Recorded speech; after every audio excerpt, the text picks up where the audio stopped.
Hello, everyone. For our final paper, me, Alexa, and Jacob explore the possible origins of altruism, which could be linked to biological inheritance, and took a deep dive into the origins of altruism, involving theories revolving around social influence and culture. We aim to discover whether genetic correlation between cooperation, altruistic behavior, and phenotypic traits can be identified through interactions of organisms. In our paper, we provided evidence supporting the theory that altruistic behavior is associated with heredity, as well as social and developmental influences. We look into why it's so prevalent in our communities.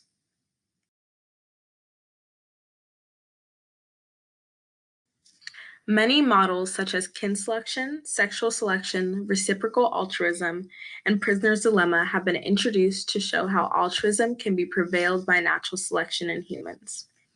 As you can see on the slide, altruism in terms of evolutionary psychology is defined as when an organism acts in a selfless behavior in which their actions benefit another individual at cost to itself. Kin selection relies on the idea that by helping a fellow kin member, it is increasing the likelihood that the family member will reproduce or survive and pass on the altruistic helper's genetic information. For many researchers, the increase in fitness for genetically related individuals is enough to explain why certain individuals are willing to decrease their own fitness. Natural selection helps the organism to survive the challenges of existence and passing on the traits through increased reproductive success. Natural selection acts on the phenotype and is dependent on producing the most viable offspring, and without it, we would be unable to understand the complexity and diversity of any living species.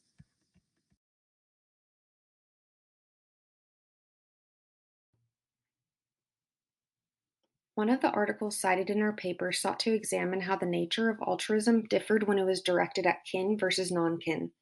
In light of Hamilton's kin selection theory, this study's research suggests that higher levels of relatedness is associated with higher levels of altruism. Kin selection is key in understanding cooperation among related individuals. It relies on the notion that genes which determine traits of altruism may increase in terms of frequency if those who are interacting are genetically related. The results of this study show that as the cost of help increases, the kin receive a greater portion of the help given than the non-kin do. Participants said that they would help their friends more than they would help their siblings in regard to low-cost help, but would help both their friends and siblings equally in the case of medium-cost help. In terms of high-cost help, results showed that participants would help their siblings over their friends. The results of this study also indicate that psychological aspects underlying altruism with kin varies from that of non-relative altruism, like with friends, which is consistent with evolutionary analysis.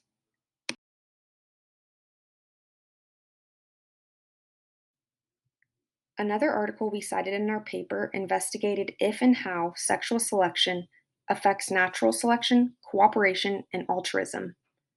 The competition that arises in the attempt to attract mates may actually lead to positive selection for cooperative behavior. Social selection is a subset of natural selection in which interactions between members of the same species result in selective pressures. This is the basis for understanding cooperation between non-kin. A specific case of social selection that this study looked into is sexual selection.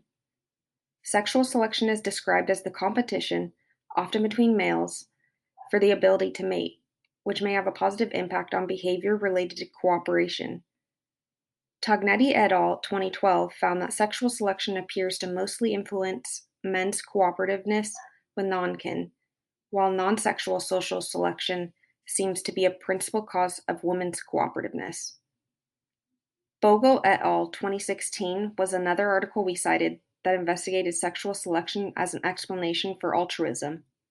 This study aimed to explore if sexual intention, or if participants are altruistic, so that they can get closer to the individual displayed in the image in some sexual manner, and how frequently the participants are altruistic so that they may attract the opposite sex. The results show that there is a correlation between attractiveness and sex. Both males and females were altruistic in relation to attractiveness. They found there was an insignificant interaction for females in regard to cooperative behavior, whereas the males were reported as more altruistic and cooperative while viewing an attractive picture of a female. Ultimately, this study found that people are more altruistic and cooperative toward attractive people, since that may assist them in terms of being more successful in mating.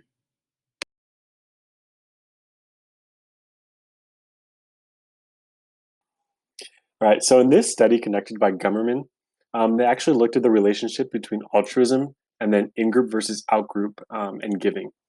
So what they actually found is that altruism isn't evenly distributed between in-groups and out-groups. People about sixth grade and older, so they tested sixth grade adults as well as second graders. So the sixth grade group as well as the adult group actually were more likely to give more um, to people who they deemed as being the in-group and were often giving less to the people they deemed as out-group. And this is also true for the punishment stage. They actually punished the in-group more than they did the out-group, which is very interesting. And these are actually useful terms because in terms of altruism, it shows that humans actually do have this perception of in-group, whether it's conscious or not, where they are more likely to give to the people who they deem as being more like them and kind of exclude people who they seem as being, I guess, different. Another interesting idea with this is the idea of when does kind of age come into this, and is there kind of a developmental side to altruism? And what the researchers basically found is that in the second grade group, there was less of an idea of an in-group, and therefore there was more equality in the distribution. This kind of goes to show that the idea of in-groups is more of a learned trait, and therefore can be related to altruism in that sense.